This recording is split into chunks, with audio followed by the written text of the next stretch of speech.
के प्रायोजक है एरोफॉल्गन सिरप, खून बढ़ाए, शक्ति दे और सौंदर्य निखारे।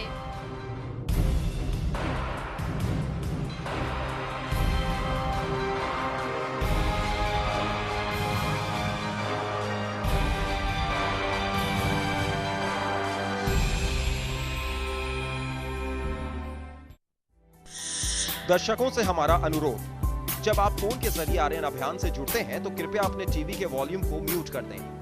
ऐसा करने के बाद ही आपकी आवाज हम तक स्पष्ट रूप से आ सकेगी। इंटरनेट पर आर्यन अभियान देखने के लिए लॉगिन करें www.aryantv.co.in। नमस्कार, आर्यन अभियान में आपका स्वागत है। मैं हूं सैयद हुसैन। किसानों की परेशानियों और दिक्कतों के मुद्दे पर आर्यन अभियान का ये 5वां हफ्ता है। धान खरीद में परेशानी और रबी की खेती को लेकर किसानों की दिक्कतों पर हमने विस्तार से चर्चा की। सरकार की वादा खिलाफी पर भी चर्चा हुई। धान खरीद मामले में सरकार की 2 डेडलाइन फेल हुई। हालांकि इसके बाद कुछ जगहों पर धान खरीद की शुरुआत भी हुई, लेकिन कहीं कागजात की कमी तो कहीं भंडारण नहीं रहने की वजह से सुचारू रूप से अभी तक शुरू नहीं हो पाया है। साथ ही साथ किसानों के नाम पर चल रही कई योजनाएं पर भ्रष्टाचार की नजर लग गई। आखिर क्यों किसानों की हालत पर किसी की नजर नहीं पड़ती, या फिर सरकार इसे गंभीरता से नहीं लेती? इन सवालों का जवाब तलाशने के लिए शुरू करते हैं आर्यन अभियान।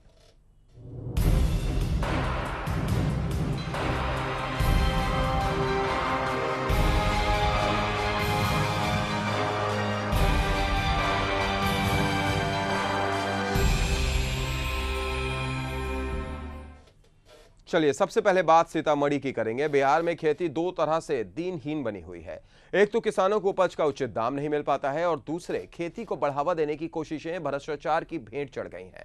सीतामढ़ी जिले में खेती को बढ़ावा देने की कोशिश की भी यही हालत है। 17 में से 13 प्रखंडों में सरकारी कृषि फार्म है, लेकिन लगभग सभी अपने मकसद में नाकाम है। देखते हैं डुमरा प्रखंड के कृषि फार्म का हाल।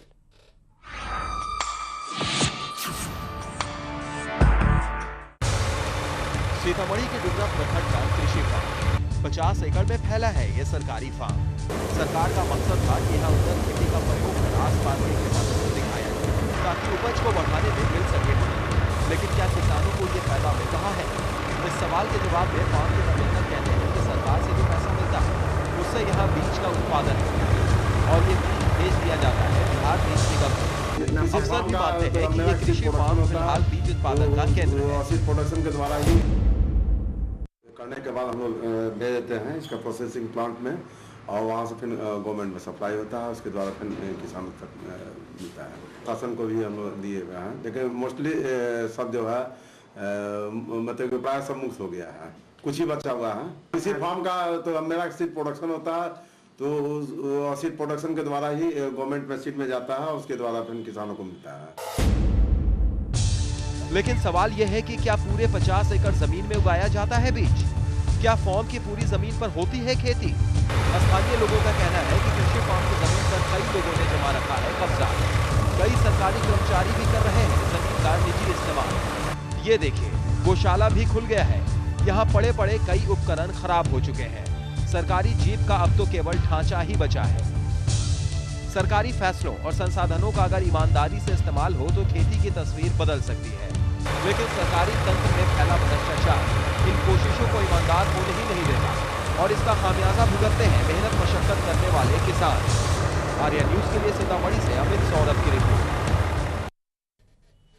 तो देख लिया आपने सीतामढ़ी का हाल था। निश्चित तौर पर अगर सरकारी मशीनरियों की बात करें तो उसका भी यही हाल, पूरे तरीके से भ्रष्टाचार की नज़र लग चुकी है। फिलहाल अब हम चर्चा की शुरुआत करेंगे, और इस चर्चा में आप भी हमारे साथ शरीक हो सकते हैं। आप भी अपनी राय और सुझाव में दे सकते हैं।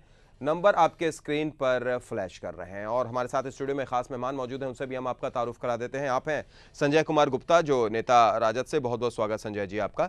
और आप हैं जगन्नाथ पाठक, जो प्रदेश प्रवक्ता कांग्रेस के, बहुत बहुत स्वागत जगन्नाथ जी आपका भी। जगन्नाथ जी, शुरुआत आपसे अगर करें, ये लगातार सारी चीज़ें जो हम दिखा रहे हैं, और ख़ास तौर से अगर किसानों की बात करें तो ऐसा लगता है कि किसानों के लिए सरकार हो या विपक्ष हो, कोई शायद गंभीर नहीं है, क्योंकि उनकी आवाज़ें कोई नहीं सुनता है। और दूसरी तरफ अगर बात की जाए सरकारी मशीनरी की या कृषि फार्म की, तो ऐसा लगता है कि वहां पर भी पूरा भ्रष्टाचार है। जो चीजें हैं, जो मशीनरी हैं, उसमें जंग खा रही हैं, वो सिर्फ ढांचा नजर आ रहा है और काम कुछ भी नहीं हो रहा है। कौन इसका जिम्मेदार है? जिम्मेदार इसका तो सीधे सरकार है। सरकार को इससे मतलब नहीं है। सरकार को तो मतलब है कि किसान हो चाहे व्यापारी हो, ये जाए चूल्हे भाड़ में। इनको जात पात करके और झूठा सपना दिखाकर लोगों को और गुमराह करना है। आप किसान की बात कर रहे हैं, हम बचपन से देख रहे हैं कि कर्मचारी द्वार पर जाकर लोगों की रसीद काटता था। नीतीश बाबू ने ऐसा व्यवस्था कर दिया है कि कर्मचारी जो है सो ब्लॉक में बैठते हैं। अब सोचिए, गांव से किसान आते हैं और वीकली उनको रसीद कटता है और वहां दलाल बैठा हुआ है इस पर, और वहां सीधे जो है सो सर्किल अफसर जो है वो रहता है। अब वहां से जो स्लिप आता है उसी का रसीद कटता है, रसीद पड़ा हुआ है, रेवेन्यू भी नहीं स्टेट को आ रहा है। ये स्थिति है किसानों की। आपको पहले डिप्टी कलेक्टर सर्किल अफसर हुआ करते थे, एग्रीकल्चर अफसर हुआ करते थे, पीवीपी या डिप्टी कलेक्टर ही बीडीओ होते थे, ब्लॉक डेवलपमेंट अफसर। लेकिन नीतीश जी के सरकार ने वो पद सुपरवाइजर को कर दिया। 20-20 पंचायत का ब्लॉक है, 20 का 25 है, हाँ। लेकिन उन प्रखंडों में अब सुपरवाइजर स्तर के लोग जो है सो सीओ और बीडीओ पर हैं। दूसरे विभागों से बनाए गए हैं। क्या तो नया कैडर बना रहे हैं। आप नया कैडर बनाइए, इसका मतलब ये नहीं कि आप जनता को जो है सो चूल्हे में झोंक दीजिए। ये जनता का काम का इनको चिंता नहीं है। इनको जो चिंता है कि किसान है, तो किसान को, किसान की चिंता नहीं है इनको, ये दिखाना है इनको। अभी आपने आज ही देखा होगा, इन्हीं का स्टेटमेंट है, अखबार में है।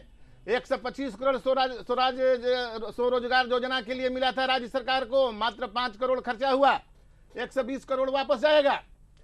और ये अगर कुछ कहिए कि नहीं होता है तो ये कहते हैं केंद्र सरकार जाने। भोजपुरी में कहावत है, काका जानस, काका जानस, काका दिहले पैसा खर्च करे ना जानिए, और कहिए कि हमको केंद्र सरकार नहीं देती है। खाली ये काका का बाजा बजाते हैं, अपनी जिम्मेवारी और अपनी एबिलिटी छिपा कर रखते हैं।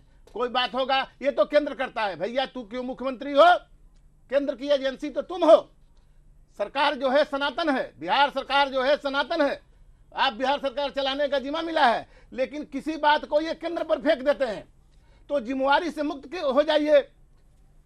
पहले भी मुख्यमंत्री हुए हैं, एक भी मुख्यमंत्री का ऐसा स्टेटमेंट नहीं आया। चलिए जगन्नाथ जी, बिल्कुल सही आपने कहा कि जिम्मेदारी से मुक्त हो जाइए। लेकिन दूसरी तरफ संजय जी, अगर बात की जाए, इस बात को हम मानते हैं कि कई जो योजनाएं हैं वो केंद्र सरकार की योजना है, राज्य सरकार एक नोडल एजेंसी की तरह काम करती है, उन चीज़ों को देखती है, देखरेख करती है, जिम्मेदारी ज़्यादा राज्य सरकार की होती है। लेकिन कहीं ना कहीं केंद्र सरकार की अगर बात करें तो निगरानी में कुछ चूक है। क्या वजह आप मानते हैं कि कई योजनाएं, हम सिर्फ एक के धान खरीद की बात नहीं कर रहे हैं जिसके लिए पैक्स, आपने राज्य सरकार ने पैक्स के जरिए धान खरीदने की बात कही, हालांकि अभी भी एसएफसी के गोदामों में खरीद होती है धान की, लेकिन ज्यादातर पैक्स की बात कही गई और इस बार 2 डेडलाइन फेल हुई। उस योजना को छोड़ दीजिए, आप खाद की अगर आप बात कीजिए, जो केंद्र सरकार से योजना शुरू होती है, राज्य सरकार को देने की बात होती है, वहां पर भी राज्य सरकार ये कह देती है कि हमारे पास कम मिल रहा है, धान आती ही नहीं है और धान की कालाबाजारी हो जाती है। ये सब कुछ किसानों के साथ जो हो रहा है, किसानों की जिंदगी बदहाल हो रही है, ये क्या सिर्फ ये कह देने से कि केंद्र सरकार की जिम्मेदारी, राज्य सरकार की जिम्मेदारी से किसानों की समस्या हल हो जाएगी? संजय जी, क्या समाधान हो सकता है? देखिए, समाधान तो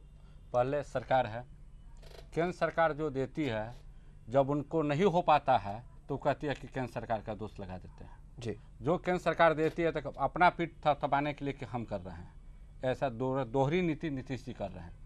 अब रही धान की खरीद की बात, तो धान जब अभी खरीदारी हो रहा है, अभी तुरंत कल परसों में जो पैक्स में 1-2 बिल्कुल 2 डेडलाइन फेल होने के बाद लगातार जब इस बात को मीडिया में दिखाया गया है, तब अब कहीं कहीं पर शुरुआत हुई, और वो भी जो शुरुआत हुई है संजय जी, हम आपको बता दें, कहीं पर कागजात की कोई कमी दिखाई दी जा रही है कि आपके पास भू स्वामित्व प्रमाण पत्र नहीं है, तो कहीं पर कुछ कागजात की कमी, और कहीं तो ये भी हमने देखा, मुजफ्फरपुर के प्रखंड में हमने ये भी देखा कि वहां पर भंडारण 300-400 क्विंटल जैसा ही हुआ, भंडारण फुल, भंडारण की जगह ही नहीं। मेरी बात आप समझ लीजिए जी, कि किसान के पास पैसा अनाज है, और अनाज जब मार्केट में जाएगा तो किसान के पास पैसा आवेगा।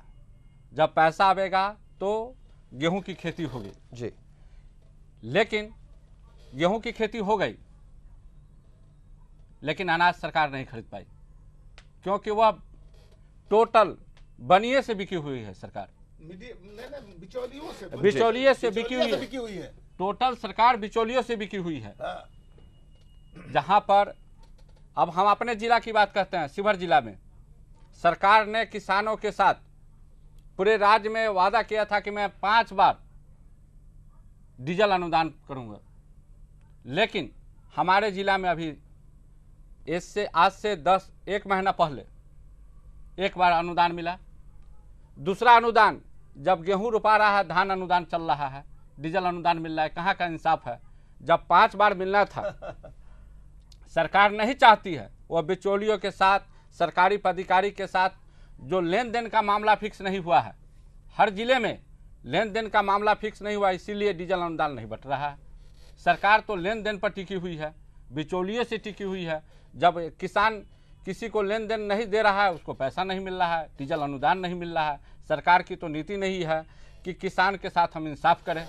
आप कहते हैं कि धरना प्रदर्शन, हमने डीएम से मिला, वहाँ के पैक्स से मिले कि भाई आप धान खरीदिए, किसानों के साथ वहाँ पर इंसाफ दिलाइए। क्या कि हम कर रहे हैं, लेकिन अभी तक हमारे यहाँ 15% पैक्स का सिर्फ अनाज खरीदारी का स्टार्ट हुआ है। लेकिन उसमें रेट है, अब न्यूनतम रेट सरकार डीएपी कर लीजिए, डीएपी में एक बोरे में 50 किलो में 750 रुपया सरकार सब्सिडी देती है, केंद्र सरकार सब्सिडी देती है। और वह जिले के जो कृषि पदाधिकारी हैं उनके दस्तखत से जाता है।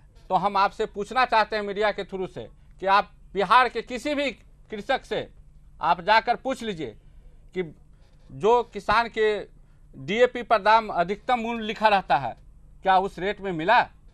किसी भी बिहार के किसी भी आप किसी से आप पूछ सकते हैं। आप तो जाते हैं, हर जगह जाते हैं, एक भी बात बोल दें, कोई किसान बोल दे कि नहीं हमको उचित रेट पर हमको मिला है, जो दाम मैक्सिमम प्राइस लिखा हुआ है, तो हम मान लेंगे कि सरकार काम कर रही है। लेकिन यहाँ तो धांधली है, जो इस अफसर को देना है। तो यही मेरा सवाल है संजय जी, जो चीज़ केंद्र सरकार की जो योजना जो आई, जो देने के लिए जो योजना चलाई गई, वहां पर कालाबाजारी हो रही है। जैसा आपने कहा, चाहे वो खाद की बात हो, यूरिया की बात हो, इस बात को हम भी मानते हैं, डीएपी प्राइस से कहीं ज़्यादा खरीदना पड़ता है किसानों को उसको। तो ये केंद्र सरकार की क्या जिम्मेदारी नहीं है जगन्नाथ जी की केंद्र सरकार इन चीज़ों को देखे, केंद्र सरकार एक निगरानी रखे, एक अपनी टीम समय समय पर भेजती रहे और ये देखे कि क्या चीज़ें चली है? क्या केंद्र सरकार भी सिर्फ रिपोर्ट पर ही देखती है? जो रिपोर्ट नीतीश कुमार ने भेज दी वही रिपोर्ट फाइनल हो गई? सरकार तो भेजती है, योजना भेजती है, पैसा भेजती है, ये पैसा दूसरे में डाइवर्ट करते हैं। जैसे रैली निकाले, उसमें मनरेगा की पैसा लगा दिए। डीएम ने स्टेटमेंट दिया कि ये पैसा मनरेगा का हम लगा दिए रैली में नीतीश जी के। तो अब सवाल है कि कुएं में भंग है कि भंग में कुआं है, यह निर्णय करना कठिन है। आप जाकर, जैसे कि संजय बाबू ने कहा कि आप किसानों से पूछिए, आपको सीतामढ़ी आप गए थे, आपको मैं निमंत्रण देता हूं, आप आरा जाइए। आरा शहर में जापानी फार्म कहा जाता था, जहां बीज बनता था, उसकी स्थिति क्या है जाके देखिए। आरा के जो ओवरब्रिज बना है सासाराम जाने का, उसके बगल में जापानी फार्म है, और वो जापानी फार्म की आज स्थिति क्या है, कहाँ बीज है, जरा बताएं नीतीश जी हैं। इसके बाद आप चले जाइए, एग्रीकल्चर फार्म है रघुनाथपुर स्टेशन के पास, रघुनाथपुर और ब्रह्मपुर के बीच, ब्रह्मपुर ब्लॉक में पड़ता है, वो बक्सर जिला में आजकल पड़ गया है। तो बक्सर जिला का स्टार्टिंग है, उस फार्म का हाल देखिए। उस फार्म में एकदम ठन गोपाल है, और वो जो है सो उसी के बगल में ब्लॉक का ऑफिस है, प्रखंड विकास पदाधिकारी का ऑफिस है, सर्किल अफसर का ऑफिस है। उससे कोई मतलब नहीं है, किसानों से इस सरकार को कोई मतलब नहीं है।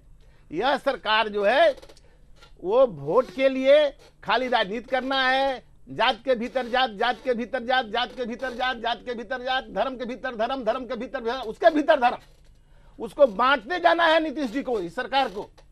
जनता से नहीं मतलब है, इनको जात पात से मतलब है, और वो करके और ये वोट जुटाते हैं। आप देखिए, आप सर्वे कीजिए इनको।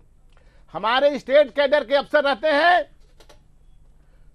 तो उनको डर रहता है कि हम गलत करेंगे, कल दूसरी सरकार आएगी, इसी स्टेट में रहना है। लेकिन हमारे स्टेट कैडर के अफसर कौन वो कलेक्टर हैं, दूसरे राज्यों से आईएएस बुलाए गए हैं या अदर सिविल सर्विस के लोग बुलाए गए हैं, कोई कहीं चलाता है, कोई कहीं चलाता है, कोई बिजली बोर्ड चलाने के लिए बुलाया गया है। देखिए रेलवे सर्विस के आदमी चलिए को। बिल्कुल जगन्नाथ जी, इन चीज़ों को हम समझ रहे हैं। और दूसरी तरफ संजय जी, आपने कुछ देर पहले जैसे बताया कि शिवहर की अगर बात की जाए तो इधर 2-3 दिन में शुरुआत हुई है, 2-3 दिन में धान क्रय केंद्र पर धान खरीदे जा रहे हैं। तो क्या ये भी आप बताएं कि अगर आपने दौरा किया, अगर आपने वहां पर देखा है तो क्या हाल देखा है? क्या किसानों के धान खरीदे जा रहे हैं या वो धान बिचौलियों के खरीदे जा रहे हैं, और कितनी ज्यादा परेशानी किसानों को हो रही है? देखिए, पहले तो धान खरीद हो नहीं रही है जी।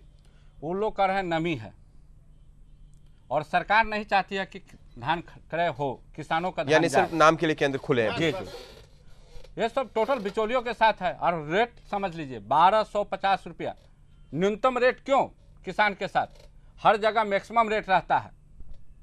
किसी भी प्राइस में आप देखिएगा तो सरकार मैक्सिमम रेट लिखती है, लेकिन धान के MRP जो मैक्सिमम रेट, लेकिन धान के क्रय के साथ न्यूनतम रेट क्यों? किसान बुर्बक है, आपको उपजा को खाना दे रहा है, आप उससे खा रहे हैं, उसी से आप बोल रहे हैं, उसके साथ न्यूनतम रेट लगने का बात है। ऐसा क्यों? सरकार नहीं चाहती है कि किसानों के साथ उत्थान हो। शिवहर में कितने प्रखंडों में फिलहाल क्रय केंद्र खुले हैं? शिवहर में 5 प्रखंड है। 5 प्रखंड, और 5 जगह क्रय केंद्र खुले हैं, लेकिन अभी खरीदारी कहीं नहीं हो रही। गोदाम ही नहीं है। रेट बताएंगे कि आपको 1100 से लेकर 1150 तक है, आप जाकर पता कर लीजिए। 1285 से 1250 तक लेना है जी, लेकिन आप किसी भी क्रय केंद्र पर जाकर चेक कर लीजिए, 1100 1150 आप नहीं दीजिएगा, आपको धक्का मार के हटा देगा बेसी बोलिएगा तो, क्या कि वहाँ से ब्रोकर लगा हुआ है देने के लिए। 100 का तो धांधली चल रहा है हर बिहार के हर कोने में। आप जाकर पता कर लीजिए ना कि जहाँ जहाँ क्रय केंद्र है वहाँ पर यही स्थिति है। जब नमी है आपको 2 महीने पहले खरीद करना चाहिए था। आप किसान के हित में सोचते, 2 महीने क्रय खेत होता, नमी का रेट आप बढ़ाते, रेट देते, किसान बेचता। तो किसान के पास तो अब अनाज नहीं है। किसान तो आपको खेती करने के लिए जीना है, उसी को पैसा वही है, बेचकर अपना मार्केट में बेच दिया। मार्केट का माल आपके गोदाम में आ रहा है, और गोदाम तो है नहीं, सब तो बिचौलिए के साथ है। बिचौलिए के साथ है वो। चलिए दूसरी तरफ अगर जगन्नाथ जी, अगर हम बात करें, सही कहा इन्होंने कि 2 महीने हो गया, पहले आपने क्यों नहीं लिया, और अब जब ठंड ज़्यादा पड़ेगी तो नमी अब आ गई, आप नमी को उसमें बहाना कर रहे हैं कि 17% से ज़्यादा नमी हम नहीं लेंगे। इन सारी चीज़ को 2 डेडलाइन जब फेल हुई उस वक्त विपक्ष क्या कर रहा था? क्या विपक्ष की जिम्मेदारी नहीं थी जगन्नाथ जी कि पहले आवाज़ बुलंद करे, आवाज़ खड़े करे, रोड पर उतरे और सरकारों की सरकार को हिलाने की कोशिश करे, अपनी किसानों की आवाज़ पहुँचाए सरकार तक? हमने मीटिंग किया, हर जिला में, ब्लॉक में पोल खोला। अभी हाल में आपको यहाँ कृष्ण मेमोरियल हॉल में मीटिंग किया, प्रस्ताव पास हुआ, धान खरीद, गन्ना खरीद, हैं, सारे चीज प्रस्ताव पास करके हमने केंद्र सरकार को भेजा, हमने इनको भी भेजा।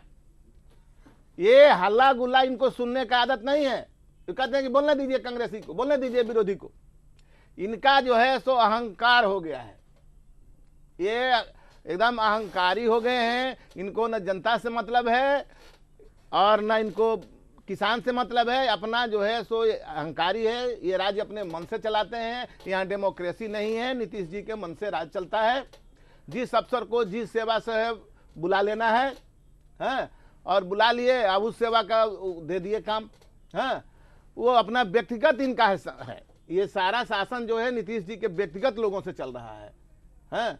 वो बिहार सरकार को जो कैडर है बिहार का, IAS का, IPS का, उससे नहीं चल रहा है। खैर, हम दूसरी तरफ जा रहे हैं। हम आपसे ये भी जानना चाहेंगे कि जिस तरीके से सारी चीज़ें हो रही हैं, जो तस्वीर हमने देखी, भंडारण की बात बार बार आती है, गोदाम की बात बार बार आती है, गोदाम की कमी की वजह से, संजय जी ने भी बताया कि गोदाम की कमी की वजह से भी शिवहर में कई जगहों पर धान नहीं खरीदे जा रहे हैं। तो क्या ये केंद्र सरकार ने भी कई बार, इससे पहले भी कई बार कहा है कि जो गोदाम है, इतने गोदाम खुल जाने चाहिए, ये चीज़ें होनी चाहिए। केंद्र सरकार का यहाँ पर कितनी बड़ी जिम्मेदारी है जगन्नाथ जी? केंद्र सरकार की जिम्मेवारी है, वो प्रोजेक्ट देती है जी, आप बनाइए, उसका देती है, पैसा देती है।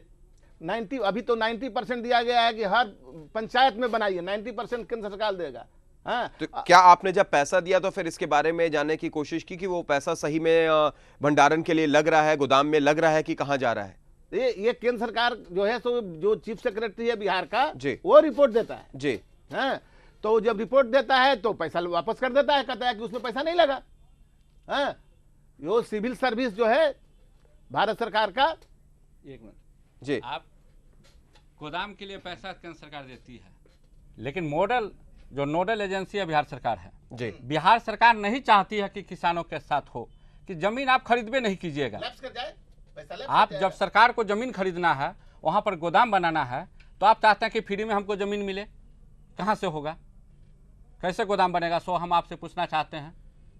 तो यहाँ पर यही हम बात करना चाह रहे थे संजय जी, तो क्या यहाँ पर एक निगरानी नहीं रखनी चाहिए थी? सिर्फ आप रिपोर्ट पर जो आपको गृह सचिव रिपोर्ट देते हैं, जो वो रिपोर्ट देखकर ही आप संतुष्ट हो जाते हैं? क्या कोई एक टीम नहीं भेजी जा सकती थी केंद्र सरकार की तरफ से ये चीज देखने के लिए, निगरानी करने के लिए कि पैसे कहाँ जा रहे हैं? देता है मंत्री आता है, निगरानी बता रहे हैं, निगरानी करने के लिए केंद्र सरकार यहाँ के मुख्यमंत्री और सचिव से बात करेंगे कि गांव में जाएंगे, निगरानी ब्यूरो आएगा डायरेक्ट यहाँ पर, बिहार जो भी स्टेट होंगे उनके साथ जाएंगे जी, वहां से बैठक होती है जी, वो बैठक में कहते हैं कि हम काम कर रहे हैं, कागज पर काम होता है और हकीकत में कुछ और होता है। दबाव पड़ता है और रिटर्न हो जाता है। बिल्कुल, इसी बीच एक दर्शक हमारे साथ जुड़ गए हैं, पूर्णिया से रंजीत हैं। स्वागत है रंजीत, आपका आर्यन अभियान में क्या कहना चाहेंगे आप?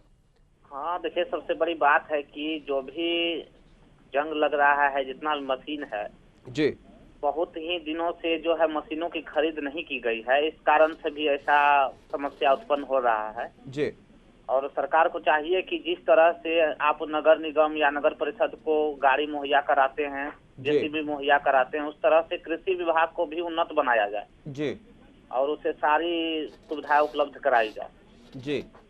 और जो भी इस तरह का मामला है, मेरे यहाँ तो खैर यहाँ पे कृषि यंत्रीकरण मेला, आप उसमें भी जाइए, तो हर तरफ तो वही हाल है, बिना कमीशन का तो कोई कुछ सुनता ही नहीं है जी, जहाँ इस तरह का हालात पैदा होता है जी, जो भी मान के चलिए, जितना भी पदाधिकारी कर्मचारी जब तक अपना ऊपर की भावना सोचकर काम नहीं करेंगे जी, तब तक कभी भी किसान का सपना साकार नहीं हो सकता। बिल्कुल सही कहा रंजीत आपने। और रंजीत जी, आपसे ये भी जानना चाहेंगे, पूर्णिया का क्या हाल है? क्या पूर्णिया में सुचारू रूप से धान खरीद शुरू हो गए हैं? पूर्णिया में जो है, हमारे यहाँ हम प्रमंडल में है तो मेरे यहाँ 4 जिले हैं, पूर्णिया, कटिहार, किशनगंज और अररिया जी, तो इन चारों जिलों में जो है सभी जिला कृषि पदाधिकारी से मैंने बात की जी, और हर प्रखंड स्तर पे जो है धान क्रय केंद्र का खोला गया है, जी, सारे प्रखंड स्तर पे खोला गया है। हमको लगता है अमूमन जितने भी प्रखंड हैं, सारे प्रखंडों में अभी क्रय केंद्र चल रहे हैं। क्रय केंद्र चल रहे हैं, तो क्या किसानों से खरीदे भी जा रहे हैं या नाम मात्र के लिए चल रहे हैं रंजीत जी? नहीं, जो भी हमने जहाँ तक पाया है कि जो भी उच्चाधिकारी जांच में जाते हैं, निरीक्षण में जाते हैं, जी, जैसे हम ही लोग निकलते हैं निरीक्षण में, तो हम लोग जो देखते हैं कि हमारे सामने तो चलती है जी, अब फिर बाद में क्या होता है इसका तो सही अंदाजा हम भी नहीं लगा सकते। चलिए, बिल्कुल, पदाधिकारियों के आने के बाद, जाने के बाद उस स्थिति में क्या होता है वहाँ पर। चलिए, बहुत बहुत शुक्रिया रंजीत जी हमारे साथ जुड़ने के लिए और अपनी बात रखने के लिए। तो केंद्र खुले हैं, और वो भी जो केंद्र खुले हैं जगन्नाथ जी, लगातार हमने 2 महीने तक कई बार इन चीज़ों को दिखाया और 2 डेडलाइन फेल होती है तब जाकर केंद्र खुलते हैं, और केंद्र जो खुल रहे हैं उसमें भी नाम मात्र के लिए, यानी ये कहें कि सिर्फ ये दिखा दिया गया कि जी नहीं केंद्र खुल गए और ख़रीदे जा रहे हैं। और सबसे बड़ा सवाल यहाँ पर यह है कि अगर ख़रीदे जा रहे हैं तो वो किसके खरीदे जा रहे हैं? क्या कहेंगे? वो केंद्र जो धान जो खरीदे जा रहे, बिचौलिया से खरीदे जा रहे हैं ना जी, बिचौलिया तो जैसे अभी संजय बाबू ने कहा ना कि उसको तो रबी बोना था किसान को, तो आप खरीदे नहीं तो वो बेच दिया और वो बिचौलिया वहाँ ले जा रहा है, और उससे खरीदा रहा है। जांच करने जब जाते हैं तो सूचना दे दी गई पहले से, जैसे पुलिस है कि जब पुलिस जाने को होता है तो वहाँ का एक कोई स्टाफ उस क्रिमिनल से मिला रहता है, उसको खबर कर देता है। वही स्थिति जो है जिला प्रशासन लोगों की है कि डीएम जा रहे हैं तो 10 को खरीदार खड़ा कर दिया गया, बेचने वाला खड़ा कर दिया गया, हाँ धान खरीदा रहा है। हाँ, ये स्थिति है। वो धान खरीदना जो है सो सिर्फ जो है आईवास है, उसमें कहीं जो है किसान को कोई फायदा नहीं। सही कहा आपने कि किसानों को फायदा कम है और ज्यादातर बिचौलियों की चांदी यहाँ पर रहती है। संजय जी, आपके पास भी आएंगे, लेकिन फिलहाल वक्त हो चला एक छोटे से ब्रेक का। ब्रेक के लिए हम रुक रहे हैं और आपको बता दें कि लगातार चर्चा जारी रहेगी। आप भी अपने राय और सुझाव मेल और चिट्ठी के जरिए भेज सकते हैं। रुक रहे हैं ब्रेक के लिए, जल्द लौटते हैं। आप इस कार्यक्रम के बारे में अपनी राय, अपने सुझाव, अपनी समस्याएं हमें इस ईमेल आईडी पर भेज सकते हैं feedback@rntv.co.in। पत्र भेजने का पता है संपादक Aryan TV, 306 Maharaja Kameshwar complex, Fraser road, Patna 8,01,000। Internet पर आर्यन अभियान देखने के लिए लॉगिन करें www.aryantv.co.in।